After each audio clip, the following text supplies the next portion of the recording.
राधे राधे। तो अभी हमने निशांत जी के कुंडली में देखा कि वैवाहिक योग क्या है, कुंडली में किस तरह की रुकावटें हैं, उसको कैसे ठीक करेंगे और विवाह के योग कब कब हैं उसको मैंने देखा। और अब हम अभी जो दशा चल रही है उसके हिसाब से विवाह के क्या योग बन रहे हैं उसको हम एनालिसिस करने की कोशिश कर रहे हैं केपी कुंडली के माध्यम से। तो यहाँ हमने देखा कि इनकी जो अभी जो दशा चल रही है, चंद्रमा की महादशा चल रही है। चंद्रमा की महादशा इनका 16 अक्टूबर 2030 तक है। तो सबसे पहले हम यह देखेंगे कि चंद्रमा की महादशा में इनके विवाह के क्या योग बन रहे हैं। तो केपी कुंडली में हम देखते हैं कि चंद्रमा जो है जो नंबर देता है 5 और 9 देता है, और नक्षत्र लेवल पर केतु है 5, 6, 10, 11 नंबर दे रहा है, और सब लॉर्ड में जो है 9, 2, 3 है। ये बहुत ही अच्छे नंबर हैं। चंद्रमा की महादशा में इनके विवाह के प्रोमिस इनकी कुंडली में बनी हुई है। अब कहीं न कहीं हमने यह देखा कि इनकी जो लाइफ पार्टनर होगी वो कहीं न कहीं केतु के कारक तत्वों को लेकर के चलने वाली होगी, जिसके लिए हमने कहा था कि इनके अंदर में एक शॉवरनेस और कहीं न कहीं एक किसी न किसी क्षेत्र में कंसल्टेंट या सॉल्यूशन प्रोवाइडर या मेंटर, इस तरह की चीज़ें हो सकती हैं। तो यहाँ केतु आया है, और केतु जो नंबर दे रहा है 5, 6, 10, 11 है। 11 नंबर बहुत ही अच्छा विवाह के लिए। और इसमें यहाँ पर एक्चुअली ये दिख रहा था हमको मून को, तो यहाँ केतु जो है 11 नंबर दे रहा है। बहुत ही अच्छे नंबर हैं विवाह के लिए। इसमें 2 नंबर भी आ रहा है, ये भी विवाह के लिए बहुत ही अच्छे नंबर है। 9 नंबर आ रहा है, ये भी बहुत ही अच्छा है। तो इनकी कुंडली में हमने देखा कि यहाँ 5 नंबर आ रहा है, तो 5 नंबर और 11 नंबर आए, तो इसका मतलब कहीं न कहीं 2 नंबर भी आ रहा है। तो इसका मतलब यह है कि इनकी कुंडली में जो नंबर आ रहे हैं तो चंद्रमा की महादशा में विवाह होंगे, और जो पार्टनर जो होगी कहीं न कहीं एक 10 नंबर हायर अथॉरिटी को दिखाता है। हायर अथॉरिटी होगी, गवर्नमेंट जॉब में होंगी। 6th हाउस जॉब का है। 6th हाउस निगेट भी करता है 7th हाउस को, लेकिन इसका मतलब ये नहीं कि निगेशन यहाँ देखना है। यहाँ 6th हाउस जॉब को ही बताता है। यदि इनकी कोई जो पार्टनर होगी जॉब करियर ओरिएंटेड होगी और हायर अथॉरिटी में होगी, कहीं ना कहीं सोल्यूशन प्रोवाइडर होगी, एजुकेशन फील्ड में हो सकती हैं, किसी न किसी प्रकार का सोल्यूशन प्रोवाइडिंग या मेंटोरशिप या कंसल्टेंसी या काउंसलिंग, इस तरह की चीज़ें उनके जीवन में इन्वॉल्व हो सकती हैं। तो चंद्रमा की महादशा जो कि 2030 तक, तो खैर ये तो बहुत ही लंबा समय है, परंतु इसके अंदर में जो अंतर्दशाएं जो आती हैं उसको भी हम एनालिसिस करके देखेंगे कि क्या वो विवाह के लिए अनुकूल है या नहीं। तो अभी चंद्रमा के अंदर में शनि की अंतर्दशा चल रही है, जो शनि की अंतर्दशा 17 अगस्त 2026 तक रहेगी। तो शनि की अंतर्दशा में विवाह के क्या योग बनते हैं, तो शनि जो सोर्स प्लानेट है वो 9, 11, 12 दे रहा है। ये बहुत ही अच्छा नंबर है 11 नंबर, इसमें और 9 नंबर आ रहा है, तो विवाह के योग बन रहे हैं। और 12 नंबर आ रहा है, तो इसका मतलब है कि इनके जो लाइफ पार्टनर होंगे कहीं ना कहीं अदर कल्चर से हो सकती हैं, अदर कल्चर से हो सकती हैं। और यहाँ नक्षत्र लेवल पर 5 आ रहा है और 11 आ रहा है, और सब लॉर्ड में 10, 4, 7 आ रहा है। ये विवाह के लिए बहुत ही अच्छा कॉम्बिनेशन बन रहा है। इसका मतलब यह है कि शनि की अंतर्दशा में 17 अगस्त 2026 तक कहीं न कहीं इनकी विवाह की योग अवश्य ही बनने चाहिए। और इसमें जो 5 नंबर और 7 नंबर आ रहा है, तो कहीं न कहीं इसमें यह भी निकल कर आता है कि इनके जो लाइफ पार्टनर जो होंगे, हो सकता है ना कहीं कहीं इनके परिचय के द्वारा या एक लव मैरिज जैसी चीज़ें इनके जीवन में कुछ हो सकती हैं। यदि ऐसा नहीं है तो 5 नंबर आने का मतलब है कि वो 5 नंबर से जुड़ी चीज़ें, यानी कि 5th हाउस से जुड़ी चीज़ें कुछ न कुछ उनके करियर में इन्वॉल्व हो सकता है। जैसे हो सकता है कि जैसे 6 और 12 हो, तो हो सकता है कोई डॉक्टर हो या डॉक्टर के मेडिकल के फील्ड में पेडिशियन हो, है ना, या गायनोकोलॉजिस्ट जो 7 नंबर, तो गायनोकोलॉजिस्ट हो सकती हैं। ऐसा कुछ कॉम्बिनेशन बन रहा है यहाँ पर। तो इनके जो लाइफ पार्टनर होंगी एक बहुत ही हायर अथॉरिटी वाले हो सकती हैं, एजुकेशन फील्ड से हो सकती हैं, और कहीं न कहीं इसमें जब आ रहा है तो एक बिजनेस में भी हो सकती हैं, कि हो सकता है कि शिक्षण संस्थान से जुड़े हुए हों, ऑटो बिजनेस हो, रियल एस्टेट हो, आर्किटेक्ट हो, इन सब चीज़ों से कहीं न कहीं जुड़ी हो सकती हैं। एक जनप्रतिनिधि भी हो सकती हैं। तो इस प्रकार हम देखते हैं शनि की अंतर्दशा भी, जो कि यहाँ महादशा भी प्रोमिस कर रहा है विवाह का, और शनि की अंतर्दशा भी प्रोमिस कर रहा है। शनि की अंतर्दशा इनकी 17 अक्टूबर 2026 तक है। जब महादशा और अंतर्दशा दोनों ही प्रोमिस कर रहे हैं विवाह का, और चूँकि यहाँ शनि की अंतर्दशा है तो शनि जो मैंने बताया था कि शनि विलम्ब का कारक ग्रह है, तो शनि की अंतर्दशा जब आती है तो शनि की अंतर्दशा में व्यक्ति को धैर्य रखना चाहिए। धैर्य का प्लानेट है शनि, तो इन्हें धैर्य अवश्य रखना चाहिए। धैर्य रखने से रिजल्ट अच्छे मिलेंगे। और कहीं न कहीं इसमें फोर्थ हाउस भी इन्वॉल्व है, तो फोर्थ हाउस होने से ऑटो बिजनेस हो सकता है, शिक्षण संस्थान से जुड़ी हो सकते हैं, किसी न किसी प्रकार का आर्किटेक्ट और रियल एस्टेट से जुड़े हो सकते हैं, एक जनप्रतिनिधि भी हो सकते हैं। इन सब चीज़ों को देखें, देश काल परिस्थिति को देख करके कनेक्शन बनाने का कोशिश करें कि क्या कनेक्ट हो रहा है।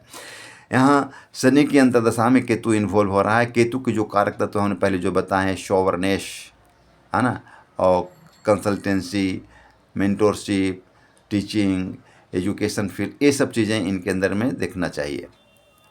उसके बाद इसके बाद का जो समय आता है 17 अगस्त 2026 के बाद आता है मरकरी। मून की महादशा और मरकरी की अंतर्दशा, ये 16/1/28 तक है।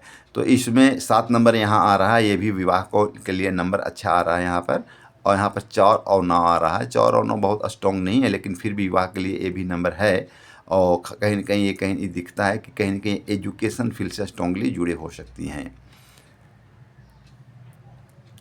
और वैसे ये विवाह के लिए ये जो है मरकरी की अंतर्दशा बहुत स्ट्रॉन्ग नहीं कह सकते हैं, लेकिन यहाँ 7 नंबर आ रहा है, तो कहीं न कहीं ये भी विवाहिक योग को संकेत करता है।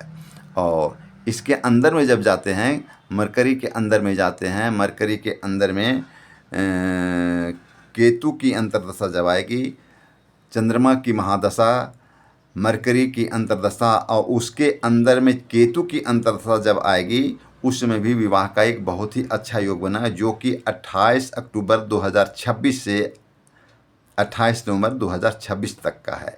उसमें भी इनके विवाह के बहुत ही अच्छे योग बनेंगे। तो इसलिए कुंडली में हमने जो विश्लेषण बताए, उसके हिसाब से इनको मैं कुछ रेमेडी बताऊंगा, वो रेमेडी करना है और जीवन में धैर्य रखना है। और विवाह के लिए जो इनके विवाह के लिए जो कोई भी पार्टी आती है, तो विवाह के लिए पार्टनरशिप का चुनाव करने के लिए जो जो चीज़ें हमने बताई, उन सब चीज़ों को देश काल परिस्थिति के हिसाब से कनेक्ट करके देखना चाहिए। क्या कनेक्ट हो रहा है उसके हिसाब से चयन करना चाहिए। और नहीं तो अगर उसके विपरीत यदि ये अपने जीवन में मनोकामनाएं रखेंगे, तो इनको विवाह में विलम्ब तो होगा ही, रुकावटें भी पैदा होंगी, दिक्कत बहुत ज़्यादा होगा। तो हमने जो बताएं उसके हिसाब से लाइफ पार्टनर का चुनाव करने के लिए सोचना चाहिए। तो हमने देख लिया कि इनकी कुंडली में क्या वैवाहिक योग हैं, क्या रुकावटें हैं, और किस तरह के लाइफ पार्टनर होंगे, किस तरह से चुनाव करने चाहिए, उसको अपने जीवन में फॉलो करना है। और इसमें जो रुकावट है, जो ग्रह रुकावट पैदा कर रहे हैं, उनका भी उपाय मैं बता देता हूँ। इनकी कुंडली में मुख्य रूप से शनि और मंगल, 2 ग्रह इनके रुकावट पैदा कर रहे हैं विवाह में। तो शनि और मंगल का विशेष रूप से उपाय करना चाहिए। इसके लिए शनि मंत्र और मंगल का मंत्र दोनों का ही एकाक्षरी बीज मंत्र का जप करना चाहिए। अगर हो सके अनुष्ठान रूप में भी कर सकते हैं, और नहीं तो अपने से भी यदि एक माला डेली करें तो भी अनुकूलता आएगी। शनि का मंत्र है ओम शम शनश्चराय नमः। मंगल का है ओम अंगारकाय नमः। ये 2 मंत्रों का ये जप करें। और इस साथ साथ इसमें शनि और मंगल के दान भी करें तो बहुत ही अच्छा रहेगा। और शनि का विशेष रूप से एक बहुत ही महत्वपूर्ण उपाय है कि ये अपने एम्प्लॉय को, इनसे नीचे कार्य करने वाले और निम्न वर्ग के लोगों को विशेष रूप से कोऑपरेशन दें, उनको सहयोग करें। और यह ध्यान रखें कि इनके कारण उन्हें किसी प्रकार की आपत्ति का सामना न करना पड़े। ये सबसे बड़ा शनि का उपाय है। और इसके साथ साथ शनि के उपाय में आता है निम्न वर्ग के लोगों को सहयोग करना, उन्हें कुछ सामग्री जैसे चमड़े के जूते, चप्पल, कंबल, काले कपड़े, लोहे के बर्तन इत्यादि देना। और साथ ही साथ में ये डेली हनुमान चालीसा का भी पाठ करें तो बहुत ही अनुकूल रहेगा। साथ ही साथ इन्हें मंगल की भी दान करने हैं। मंगल की वस्तुएं होती हैं, किसी प्रकार की लाल वस्तुएं, लाल मसूर का दाल, तांबा, फल को भी जैसे सेव हो गया, अनार हो गया लाल रंग के। और मंगलवार के दिन निम्न वर्ग के लोगों को मीठी चीज़ें, मिठाई या लड्डू ये दे सकते हैं। इससे शनि और मंगल के बुरे प्रभाव समाप्त होंगे और जो रुकावटें हैं इनके जीवन में वो समाप्त हो जाएंगी। इस तरह से जो हमने उपाय बताए हैं वो उपायों को अपने जीवन में करें। और हमने पूर्व में मंगल का मंत्र भौम गायत्री के लिए भी हमने कहा है, तो भौम गायत्री का भी आप जप कर सकते हैं। भौम गायत्री का जप विशेष रूप से प्रभावी माना जाता है। यदि भौम गायत्री का जप करने में सक्षम नहीं हुई तो एकाक्षरी बीज मंत्र का ही जो हमने अभी बताया है, ओम अंगारकाय नमः, इस मंत्र का ही जप करें। भौम गायत्री का जप मंत्र है ओम अंगारकाय विद्महे शक्ति हस्ताय धीमहि तन्नो भौमः प्रचोदयात्। तो इस तरह से हमने जो मार्गदर्शन दिए हैं, जो निर्देश दिए हैं, उसको जीवन में अपनाइए। आपके वैवाहिक योग निश्चित रूप से सुलभ हो जाएंगे, सहज हो जाएंगे, रुकावटें समाप्त हो जाएंगी।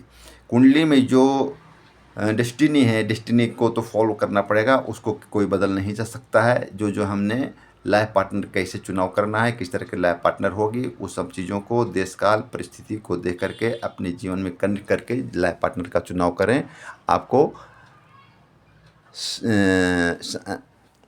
मौका मिलेगा और आपके लाइफ पार्टनर के लिए ऑफर भी आएंगे निश्चित रूप से। और पूर्व में जो आया है तो उस चीज़ को आप समझ नहीं पाए किस तरह से कनेक्ट करना है, परंतु हमने अब जो बता दिया उसके हिसाब से आप अपने लाइफ पार्टनर का चयन करें और आगे बढ़ें। और मेरी भी ईश्वर से प्रार्थना रहेगी कि आपका कार्य जल्दी से जल्द संपन्न हो जाए, आपकी मनोकामनाएं पूर्ण हो। ईश्वर से मैं प्रार्थना भी यही करूँगा नित्य।